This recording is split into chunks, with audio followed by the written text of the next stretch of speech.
वंचित बहुजन आघाडीचे युवा जिल्हाध्यक्ष बाबूरावजी मस्के साहेब आणि त्यांच्या सर्व पदाधिकारी यांनी भेट दिली, पाठिंबा दिला आणि राष्ट्रीय समाज पक्षाचे विधानसभा मतदारसंघाचे अध्यक्ष यांनी भेट दिली, पाठिंबा दिला त्याबद्दल सर्वांचे आभारी आहे, ऋणी आहे आयुष्यभर। आमरण उपोषणाचा 11वा दिवस सर्वांना अखेरचा जय भीम, जय शिवराय। केज तहसीलदार साहेब, केज प्रशासनाने मला मारायचं ठरवलं आहे। मी मेलो तरी हरकत नाही। अतिक्रमणाला जेसीबी लावल्याशिवाय, नालीचे काम सुरू केल्याशिवाय माघार घेणार नाही। सर्व समाज बांधवांना, गावकऱ्यांना विनंती, मी अचानक मेलो तर केज प्रशासन जबाबदार आहे, कारण किडनी आणि लिव्हर लवकरच डॅमेज होण्याची शक्यता आहे, कारण मला खूप त्रास होतोय।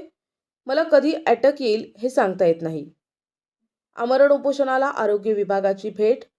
जय जिजाऊ, जय शिवराय, जय शंभूराजे। श्री संत नामदेव महाराज की जय।